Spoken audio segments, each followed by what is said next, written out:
నూతన బడ్జెట్తో సామాన్యులకు గుడ్ న్యూస్ అని చెప్పాలి. ఔషధ రంగంలో భారీగా ధరలు తగ్గబోతున్నాయి. క్యాన్సర్ ఔషధాలు, డయాబెటిక్ మందుల రేట్లు భారీగా తగ్గే అవకాశం ఉంది. మొబైల్ ఫోన్స్, ట్యాబ్లెట్స్ ధరలు తగ్గే ఛాన్స్ ఉంది. ఈవీ బ్యాటరీలు, విదేశీ టూల్స్పై పన్ను, విదేశీ విద్య, చెప్పులు, ఎయిర్ క్రాఫ్ట్ విడిభాగాలపై ధరలు తగ్గబోతున్నాయి. మరోవైపు బడ్జెట్లో మందుబాబులకైతే బిగ్ షాక్.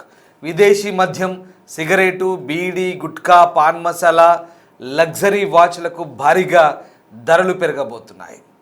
నిర్మలా సీతారామన్ ప్రవేశపెట్టిన బడ్జెట్ 2026కు సంబంధించి ఇక ఒక రకంగా మధ్యతరగతి ప్రజలకు ఇది ఊరటని చెప్పాలి.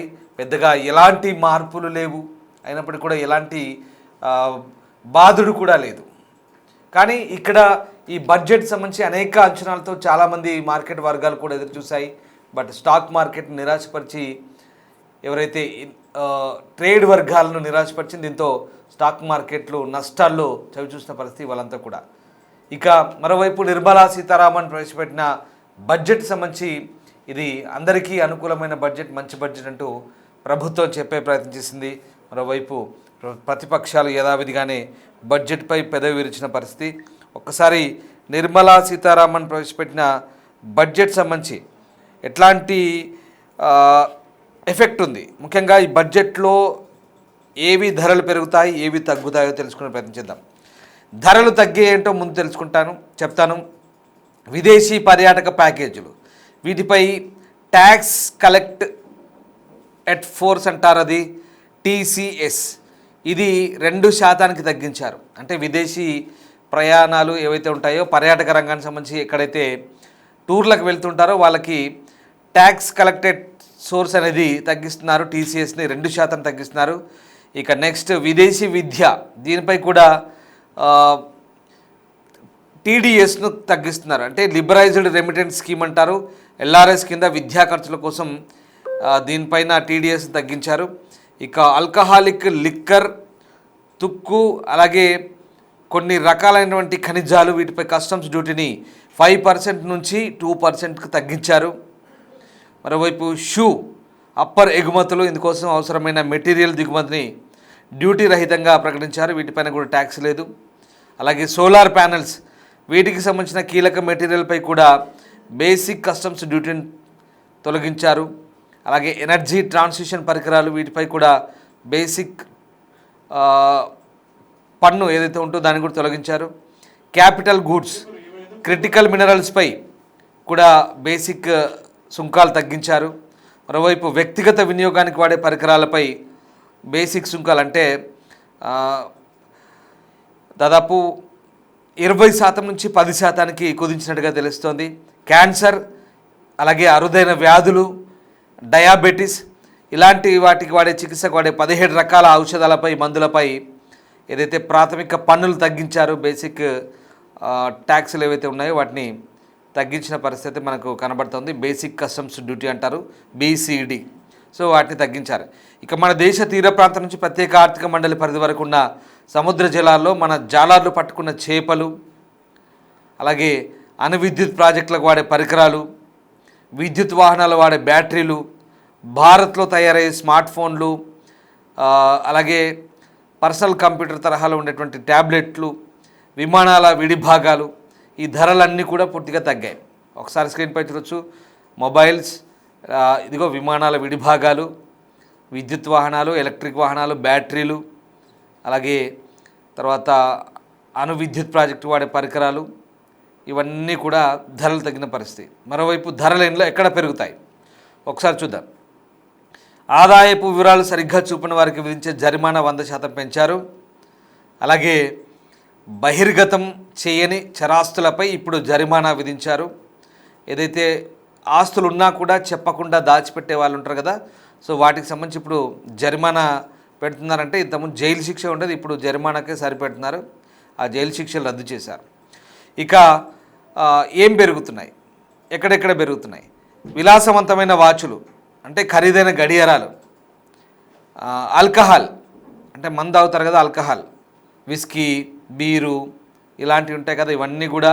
అట్లాగే సిగరెట్లు, బీడీలు, పాన్ మసాలా, గుట్కా ఇవన్నీ కూడా విలాసవంతమైన వస్తువులుగా పరిగణించి వీటన్నిటి రేట్లు పెంచారు ఆల్రెడీ ఈ బడ్జెట్లో. అవి ఎప్పుడు అమల్లోకి వస్తాయనేది చూడాలి. సో ఫ్యూచర్స్ ఆప్షన్స్ ట్రేడింగ్ వచ్చేసి ట్రేడ్ మార్కెట్లో స్వల్పకాలిక ట్రేడింగ్ చేసే వాళ్ళకి ఇది నష్టమే, దీర్ఘకాలిక ట్రేడింగ్ చేసే వాళ్ళకి ఇది ఒక రకంగా స్థిరంగా ఉంటుంది. కాబట్టి అది ఫ్యూచర్స్ ఆప్షన్ ట్రేడింగ్ అనేది వాళ్ళకి ఎస్టీటీ అనేది ఆ రూపంలో పన్నులు విధిస్తున్నారు. అలాగే కాఫీ రోస్టింగ్, కాఫీ మిషన్లు ఉంటాయి కదా, కాఫీ బ్రూవింగ్, వెండింగ్ యంత్రాలు, వీటిపై కూడా పెంచారు ధరలు. ఇక కొన్ని రకాల ఎరువులపై దిగుమతి ఫీజులను తొలగించారు. అమ్మోనియం ఫాస్ఫేట్, అమ్మోనియం నైట్రోఫాస్ఫేట్ వంటి వాటి ధరలు పెరగవచ్చు. అంటే urea, ammonium phosphate urea, ammonium nitrophosphate, ఇది రైతులకు ఐడియా ఉంటుంది. అలాగే ఇక మన కెమెరాలు ఉంటాయి కదా, సినిమా షూటింగ్లు చూసేటి మామూలుగా షూటింగ్ చేసే కెమెరాలు, ఇప్పుడు ఈ న్యూస్కు మేము కూడా వాడతాం కదా, న్యూస్ వాడే కెమెరాలు, మామూలుగా కెమెరాలు ఎవరైనా కొనుక్కుంటారు. ఈ మధ్యకాలంలో బాగా కెమెరాలు కూడా జనాలు కెమెరా ఫ్రెండ్లీ అయిపోయారు. ఫోటోషూట్స్ అని, రీల్స్ అని చాలామంది అందరూ కూడా అదిగో చూడండి అవే ఆ కెమెరాలు, తర్వాత వాటికి వాడే పరికరాలు, ఇవన్నీ కూడా ధరలు పెరుగుతాయి. సో చాలామందికి అందుబాటులో ఉన్నాయి. ఇప్పుడు ఈ మధ్య ఇందాక నేను చెప్పినట్టుగా ఫోటోషూట్స్ కానీ బాగా వెళ్తున్నారు. సో వీటి కెమెరాలు కొంచెం రేట్లు పెరిగాయి. ఇది పరిస్థితి. ఇప్పుడు నిర్మలా సీతారామన్ ప్రవేశపెట్టిన బడ్జెట్లో ఏవి తగ్గుతాయి, ఏవి పెరుగుతాయి అనేది నేను మీకు చెప్పే ప్రయత్నం చేశాను. అలాగే టాప్ 10 ఏంటి, అసలు హైలైట్స్ ఏంటి అనేది ఒకసారి మళ్ళీ మీకు చెప్తాను. నిర్మలా సీతారామన్ ప్రవేశపెట్టిన బడ్జెట్లో కీలకమైన కొన్ని ప్రకటనలు: హైస్పీడ్ రైల్ కారిడార్లు, పన్ను మినహాయింపులు, ఫ్యూచర్స్ ట్రేడింగ్పై పన్ను పెంపు వంటి కీలక అంశాలను టచ్ చేశారు. ఈ క్రమంలోనే బడ్జెట్ 2025లో ప్రకటించిన అంశాలకు సంబంధించి ఇప్పుడు 26లో ప్రకటించిన అంశాలకైతే కొంత భిన్నంగా ఉంది. మనం ఒకసారి తెలుసుకునే ప్రయత్నం చేద్దాం. సో ఈ వచ్చే ఆర్థిక సంవత్సరం 2026-27 అంటే మన మార్చి నుంచి స్టార్ట్ అయ్యే ఫైనాన్షియల్ నెక్స్ట్ ఇయర్ ఏదైతే ఉందో దానికి సంబంధించిన బడ్జెట్ వచ్చేసింది. పార్లమెంట్లో ప్రవేశపెట్టిన బడ్జెట్ సంబంధించి 9వసారి ఆమె రికార్డు బడ్జెట్ ఇప్పుడు ఆమె నిర్మలా సీతారామన్. దేశ ఆర్థిక వృద్ధిని వేగవంతం చేయడం, సబ్కా సాత్ సబ్కా వికాస్ లక్ష్యానికి అనుగుణంగా రూపొందించమని చెప్తున్నారు. ముఖ్యంగా కీలక రంగాలకు భారీ కేటాయింపులు చేశారు. విదేశీ పెట్టుబడులకు అవకాశాలు, ఫ్యూచర్స్ ట్రేడింగ్పై పన్నుల పెంపు వంటి కీలక నిర్ణయాలు ఉన్నాయి. ఇక మరీ ముఖ్యంగా ప్రధానంగా ప్రస్తుతానికైతే ఈ పెట్టుబడులు ఏవైతే ఉన్నాయో వాటిని క్యాపెక్స్ అంటారు. క్యాపెక్స్ పెంచారు. ప్రభుత్వం మౌలిక సదుపాయాల మీద భారీ మొత్తంలో ఖర్చు చేసేందుకు సిద్ధమైంది. ఈ క్యాపెక్స్ దాదాపు 11.2 లక్షల కోట్లు, అంటే 11,02,000 కోట్లు, దాదాపు 2026-27 ఆర్థిక సంవత్సరానికి 12.2 లక్షల కోట్లకు పెంచారు. ఇప్పుడున్న దానికి ఇంకొక దాదాపు 100 కోట్లు ఎక్కువ పెంచారనమాట, 100 లక్షల కోట్లు. సో ఆ రకంగా దాదాపు 9% కంటే ఎక్కువ కేటాయింపులు చేశారు. ఇది ఆర్థిక వృద్ధికి దోహదపడుతుంది. కొత్తగా 7 హైస్పీడ్ రైళ్లు ఉన్నాయి.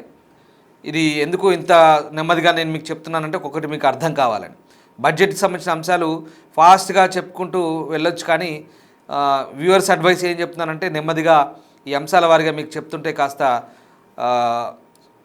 నెమ్మదిగా ఈ అంశాల వారిగా మీరు ఈ బడ్జెట్ అంశాలను పూర్తిగా మీరు కూడా విశ్లేషించవచ్చు. అవసరమైతే ప్రతి ఒక్కరు, అఫ్కోర్స్ ఎవరికైనా బడ్జెట్లో ఏం జరుగుతుంది, అసలు ఏం తగ్గుతున్నాయి ఏం తగ్గట్లేదు అన్నప్పుడు కాస్త డిస్కస్ చేసుకునే ఛాన్స్ ఉంటుంది, రైట్. ఇక రెండోది, కొత్తగా 7 హైస్పీడ్ రైల్ కారిడార్లు వస్తున్నాయి. ముంబై పూణే ఒక హైస్పీడ్ రైలు వస్తుంది, పూణే హైదరాబాద్ ఒక హైస్పీడ్ రైలు వస్తుంది, హైదరాబాద్ బెంగళూరుకు మరొక కొత్త హైస్పీడ్ రైలు స్టార్ట్ కాబోతోంది, హైదరాబాద్ చెన్నైకి ఒక కొత్త హైస్పీడ్ రైలు వస్తుంది, చెన్నై టు బెంగళూరు అదొక కొత్త హైస్పీడ్ రైలు, మళ్ళీ ఢిల్లీ వారణాసి కొత్త హైస్పీడ్ రైలు, మన ఢిల్లీ పోయి అక్కడి నుంచి కాశీ పోవడానికి మళ్ళీ ఒక మంచి మార్గం ఇది.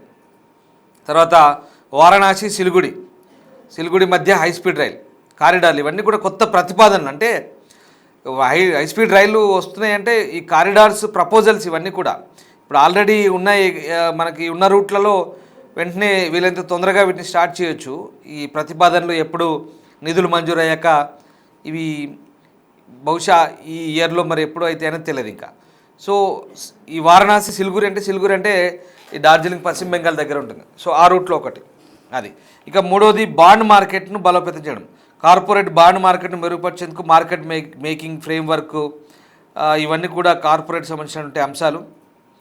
రైట్. ఇక చిన్న నగరాలకు అమృత్ స్కీమ్ కొనసాగిస్తున్న నిర్ణయం. ఇప్పుడు చిన్న చిన్న పట్టణాలు ఉన్నాయనుకోండి, ప్రతి ఏడాది 100 కోట్లు అట్లా ఇచ్చి వాటిని డెవలప్ చేస్తారు. కొన్ని పట్టణాలే ఉంటాయి, అన్నిటికీ ఉండదు అమృత్ స్కీమ్ కింద. కొన్ని సెలెక్టివ్ పట్టణాలు ఉంటాయి, రాష్ట్ర ప్రభుత్వం ప్రతిపాదించిన పట్టణాలు.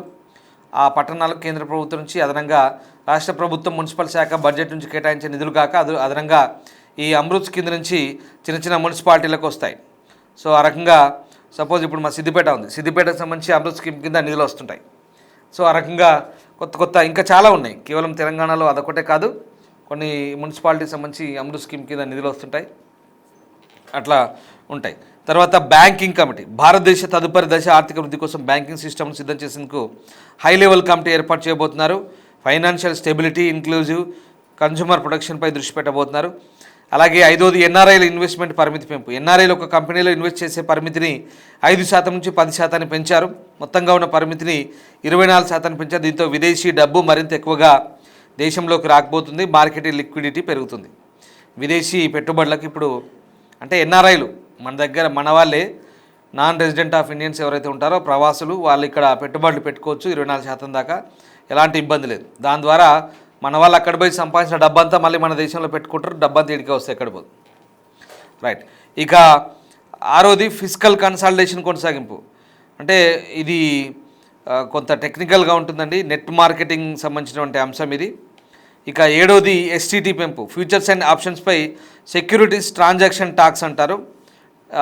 ఇది ఏదైతే ఉందో మీకు ఇందాక మనం స్టాక్ మార్కెట్లు ఎందుకు పడిపోయినాయి అనుకోవచ్చు మీరు ఇవాళ. ఏంది బడ్జెట్ స్టార్ట్ కాగానే స్టాక్ మార్కెట్ కుప్పగోలింది, స్టాక్ మార్కెట్ నష్టాల్లో ఉందంటూ మేము వార్తలు చదువుతుంటాం, మీకు అర్థం కాకపోతుండొచ్చు బహుశా ఆ టైంలో. అసలు ఏంటి స్టాక్ మార్కెట్ ఎందుకు నష్టపోయింది అనేది మీకు ఒకసారి చెప్తాను. ఫ్యూచర్స్ అండ్ ఆప్షన్స్ అంటే ఈ పెట్టుబడులు ఏవైతే ఉంటాయో ట్రేడింగ్ చేసేటప్పుడు అక్కడ చిన్న చిన్న రిటైల్ ట్రేడర్స్ ఎవరైతే ఉంటారో వాళ్ళు, అలాగే బడా ఇన్వెస్టర్లు ఉంటారు ట్రేడింగ్ చేసేవాళ్ళు, వీళ్ళందరికీ కూడా ఈ ఫ్యూచర్స్ అండ్ ఆప్షన్స్ అనే 2 రకాలు ఉంటాయి.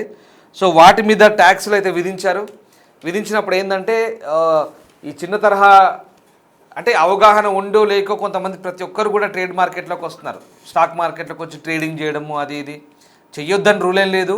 అట్లని చెప్పేసి చేసి చేతులు కాల్చుకోవాల్సిన అవసరం కూడా లేదు, నష్టపోతారు అవగాహన లేకుండా. సో అది పరిస్థితి. వాటిని కాస్త అరికట్టేందుకు, తగ్గించేందుకు, అఫ్కోర్స్ ఇది వాళ్ళకి నిరుత్సాహపరిచే అంశమే చిన్న స్థాయి ట్రేడర్లకు. బట్ దానికంటే దీర్ఘకాలిక ప్రయోజనాలు ఉండే లాంగ్ రన్లో పనిచేసే ట్రేడర్లకి ఇది బాగా ఉపయోగం. దాని ద్వారా ఇన్కమ్ ట్యాక్స్ కూడా వస్తుంది. ఇది గవర్నమెంట్ ఉద్దేశం. దీంతో ప్రస్తుతం ఆ ట్యాక్స్ని 0.2% నుంచి 0.5% పెంచారు. ఈ రకంగా ఇదొక కీలక నిర్ణయం. ఇక మెడికల్ టూరిజం 8వది. భారతదేశాన్ని వైద్య పర్యాటక రంగంలో హబ్గా మార్చేందుకు కొత్త స్కీములు ఉన్నాయి. 5 ప్రాంతీయ మెడికల్ హబ్బులు ప్రైవేట్ సెక్టర్తో కలిసి ఏర్పాటు చేయబోతున్నారు. ఈ హబ్బుల్లో హాస్పిటల్స్, విద్యా సంస్థలు, పరిశోధన కేంద్రాలు, ఆ తర్వాత ఆయుష్ సెంటర్లు, ఆయుర్వేదిక్ సెంటర్లు ఉంటాయి, ఆయుష్ సెంటర్లు, డయాగ్నోస్టిక్స్, పోస్ట్ కేర్, రిహాబిలిటేషన్ వంటివి ఉంటాయి. మెడికల్ వాల్యూ టూరిజం సులభతరం చేసేందుకు ఈ కేంద్రాలను కూడా ఏర్పాటు చేస్తున్నారు. డాక్టర్లు, అలైడ్ హెల్త్ ప్రొఫెషనల్స్కు ఎక్కువ ఉద్యోగాలు వస్తాయి. ఇది మంచిదే, ఇది చాలా మంచిది. మెడికల్ టూరిజం ఎంత మంచిదంటే మళ్ళీ చెప్తున్నా, మనకు హాస్పిటల్స్ వస్తాయి, విద్యా సంస్థలు వస్తాయి, అంటే దానికి రిలవెంట్గా పరిశోధన కేంద్రాలు వస్తాయి, ఈ ఆయుర్వేద సెంటర్లు వస్తాయి, డయాగ్నోస్టిక్స్ వస్తాయి. అంటే డయాగ్నిక్ సెంటర్లు అంటే మీకు తెలిసింది కదా. Post care, rehabilitation centre. Rehabilitation అంటే మనకు ఆపరేషన్లు అయితేనో ఇంకేదైనా ట్రీట్మెంట్ అయితేనో చాలామంది రిహాబిలిటేషన్ సెంటర్లో పోయి అక్కడ ఉంటారు, రెస్ట్ తీసుకుంటారు, అట్లాంటివి.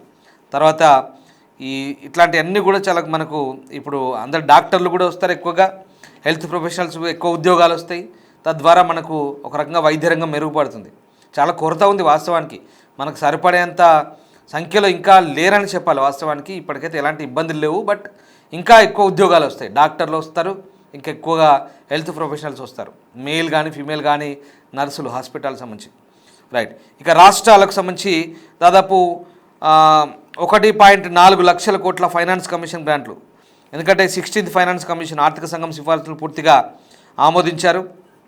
రాష్ట్రాలకు విడుదల చేసే వాటా 41% కొనసాగిస్తున్నారు. 2026-27 సంవత్సరానికి గాను మొత్తం దాదాపు 1.4 లక్షల కోట్ల ఫైనాన్స్ కమిషన్ గ్రాంట్స్ ఇక రాష్ట్రాలకు కూడా మంచి గ్రాంట్లు వస్తాయి కేంద్రం నుంచి, బాగా అభివృద్ధి పనులకు కూడా ముందడుగు పడుతుంది. ఇక 10వది క్లౌడ్ సర్వీస్ ప్రొవైడర్లకు ట్యాక్స్ హాలిడే. ఇది కూడా ఇంపార్టెంటే, మీకు కొంత టెక్నికల్గా అర్థం కాకపోతే నేను డీటెయిల్గా చెప్తా. డేటా సెంటర్లు క్లౌడ్ సర్వీసెస్లో పెట్టుబడులు పెరిగేలా కీలక నిర్ణయం. ఎందుకంటే ఎక్కడైతే మనకు ఈ సాఫ్ట్వేర్ ఏదైతే నడుస్తుందో ఐటీ సంబంధించి బయటి దేశాల నుంచి కానీ విదేశాల నుంచి కానీ వచ్చే మనకు డేటా ప్రొవైడ్ చేసే వాళ్ళు ఎవరైతే ఉన్నారో వాళ్ళందరికీ కూడా ప్రపంచవ్యాప్తంగా క్లౌడ్ సర్వీసెస్ అందించే విదేశీ కంపెనీలకు 2047 దాకా, చూడండి ఇవాళ ఇది 2025, 2047 దాకా కంప్లీట్గా ట్యాక్స్ హాలిడే, అంటే మొత్తానికి ట్యాక్స్ కట్టుడే లేదు కావాలి.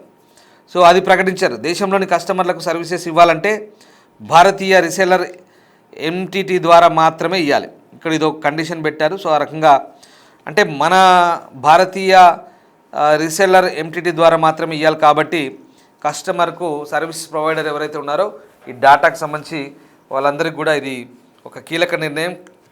వాళ్ళ క్లౌడ్ సర్వీసెస్ డాటా సెంటర్లో పెట్టుబడి పెట్టే వాళ్ళకంతా కూడా ట్యాక్సులు లేవు. సో ఆ రకంగా ఈ బడ్జెట్ అంతా కూడా చాలా భిన్నంగా ఉంది. ఒక రకంగా పెద్దగా ఎవరి మీద ఏం భారం పడలేదు, అట్లని చెప్పేసి పెద్దగా ఊరట లేదు. బట్ మొన్న 2025 బడ్జెట్కి కొనసాగింపుగా ఇప్పుడు స్లాబ్ సిస్టమ్ ఉందండి, పన్ను సంబంధించి ఇన్కమ్ ట్యాక్స్ 17,75,000 దాకా మొన్న లాస్ట్ ఇయర్ ఇచ్చారు. ఇప్పుడు దాన్ని అది కంటిన్యూ చేస్తున్నారు. దానిలో ఎట్లాంటి ఇబ్బంది ఏం లేదు. సో ఆ రకంగా కానీ మనకి ఇక్కడ ఏముంటుంది, బాగా తాగుడు, మత్తు పదార్థాలు, మద్యము, సిగరెట్లు, బీడీ, గుట్కా, పాన్ మసాలా ఇట్లాంటి వాటన్నిటి మీద ఇవి సమాజంలో మంచి చేసే ఏం కావు, హ్యాబిచువల్గా చాలామంది తీసుకుంటారు కాబట్టి వీటి మీద పెంచిన నష్టం లేదు. మందు మీద, విదేశీ మద్యం మీద పెంచిన తప్పులేదు, సిగరెట్, బీడీ, గుట్కా మీద పెంచిన తప్పులేదు. అట్లా పెంచినా సిగరెట్లు తాగుతున్నారు, గుట్కాలు తింటున్నారు, అన్నీ జరుగుతున్నాయి. కానీ రేట్లు పెరగడం వల్ల అనవసరంగా వాటి జోలికి కొంతమంది మానేస్తారు డెఫినెట్గా, అది జరుగుతుంది పరిస్థితి. లగ్జరీ వాచ్లు ఏవైతే అంటే సామాన్యునికి ఏం ఇబ్బంది లేదు, లగ్జరీగా ఉండాలని ఎవరైతే ట్రై చేస్తారో వాళ్ళందరికైతే ఖచ్చితంగా మనకి ఇంపోర్ట్ ఎక్స్పోర్ట్స్ అవుతుంటాయి కాబట్టి వాటి మీద ట్యాక్సులు ఉంటాయి డెఫినెట్గా. సో ఇది మందుబాబులకైతే బిగ్ షాక్ అని చెప్పాలి బడ్జెట్ డెఫినెట్గా. సో ఆ రకంగా లగ్జరీ వస్తువుల మీద అయితే ట్యాక్సులు మళ్ళీ పెరగబోతున్నాయి, ధరలు పెరుగుతున్నాయి. సో ఆ రకంగా ప్రస్తుతం నిర్మలమ్మ ప్రవేశపెట్టిన బడ్జెట్ అయితే భిన్నాభిప్రాయాలు వ్యక్తమవుతున్నాయి. రైట్, ఇది బడ్జెట్ సంబంధించినటువంటి అంశాలు, కొన్ని కీలక అంశాలు మాత్రమే నేను మీకు చెప్పే ప్రయత్నం చేశాను. ఇంకా బడ్జెట్ చాలా ఉంటుంది, 80 నిమిషాల పాటు చెప్పింది. చాలా రంగాలు ఉంటాయి, చాలా ఉంటాయి. రక్షణ రంగానికి కూడా మంచి ఊతమిచ్చారు ఈసారి.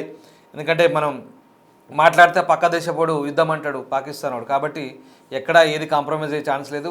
ఆపరేషన్ సింధూర్లో ఏం చెప్పాలో అంత బుద్ధి చెప్పాం. ఈసారి రక్షణ రంగానికి కూడా భారీ కేటాయింపులు ఉన్నాయి. ఇది ఈ ప్రభుత్వం స్టేబుల్గా ఉంది కాబట్టి ఖచ్చితంగా విదేశీ ఎవరైనా మన వైపు తిరిగి చూడాలి, మన మీద దురాక్రమణకో మన మీద బెదిరింపులకు దిగాలంటే భయపడే రోజులు వచ్చినాయి. ఇది పాత భారతదేశం కాదు, ఇది కొత్త ఇండియా, కొత్త భారతదేశం. కాబట్టి మన రక్షణ రంగం కూడా మనం బలోపేతం చేసుకోవాలి, సాంకేతికంగా మనం గట్టిగా ఉండాలి. అంతరిక్షం దాకా అమెరికా తర్వాత భారతీయ అంతరిక్ష ప్రయోగాలు చేసేది. చాలామందికి ప్రపంచవ్యాప్తంగా విషయం తెలుసు, అందుకే చాలా దేశాలు జీర్ణించుకోలేవు. భారత్ని ఎదగనీయకుండా చేసే దేశాలు కూడా చాలా వరకు ఉన్నాయి, చైనా లాంటి దేశాలు, అమెరికా, ఈవెన్ అమెరికా కూడా. ఇట్లాంటి మనం అంటే స్వయం సమృద్ధి సాధిస్తున్నాం, ఆత్మనిర్భర్ భారత్ ఎత్తున్నాం. చాలా వరకు కూడా మన భారతదేశం మనంతలా మనం ఎదుగుతున్నాం, సొంతంగా మనం ప్రయోగాలు చేస్తున్నాం, సొంతంగా మనం అన్ని రకాలుగా స్వయం సమృద్ధి సాధిస్తున్నాం. ఇవాళ అన్ని రంగాల్లో ముందుకెళ్తున్నాం. సో ఆయా రంగాలకు సంబంధించి నేను బడ్జెట్ కేవలం ఈ కొన్ని అంశాలే కాదు, చాలా ఉన్నాయి. ఇవన్నీ కూడా మీరు కూడా కూలంకుషంగా తెలుసుకుంటే మంచిదే. ప్రతి ఒక్కరూ ఏంటి బడ్జెట్ మనకేముందిలే, అక్కడ ఏదో ఢిల్లీలో బడ్జెట్ పెట్టిరట మనకేమొస్తుంది అనుకోవడం కాదు. ప్రతి ఒక్క పౌరుడు తెలుసుకోవాలి అసలు బడ్జెట్ అంటే ఏంది, ఏం జరుగుతుంది, ఏం తగ్గుతున్నాయి, ఏం పెరుగుతున్నాయి.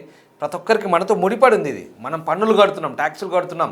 మనం ప్రతి ఒక్కరం కూడా దీంట్లో మనకు తెలియకుండానే, చదువుకున్నా చదువుకోకపోయినా ఎవరైనా సరే మనకు తెలియకుండానే మనం అందరం కూడా దాంట్లో భాగస్వామ్యం అవుతున్నాం దేశ ఆర్థిక ప్రగతిలో. మన దేశానికి సంబంధించిన పౌరులం కాబట్టి ఖచ్చితంగా అందరికీ మనకి ఇది అనుసంధానమై ఉంటుంది. కాబట్టి తెలుసుకోండి బడ్జెట్ గురించి ఏం జరుగుతుందో ఒకసారి తెలుసుకునే ప్రయత్నం చేయండి. కూలంకుషంగా మీరు కూడా బడ్జెట్ గురించి డిస్కస్ చేయండి. ఈ వ్యూవర్స్ అడిగేది ఏంటంటే మీకు బడ్జెట్ సంబంధించి ఎట్లా అనిపించింది ఒకసారి కామెంట్ రూపంలో తెలియజేసే ప్రయత్నం చేయండి. ఈ 26 బడ్జెట్ 2026 to 27 సంబంధించినటువంటి ఈ వార్షిక బడ్జెట్లో మీకు ఏమనిపించింది? ప్రభుత్వం ప్రవేశపెట్టిన ఈ బడ్జెట్ గురించి మీ అభిప్రాయం ఏంటి? Please comment. Thank you.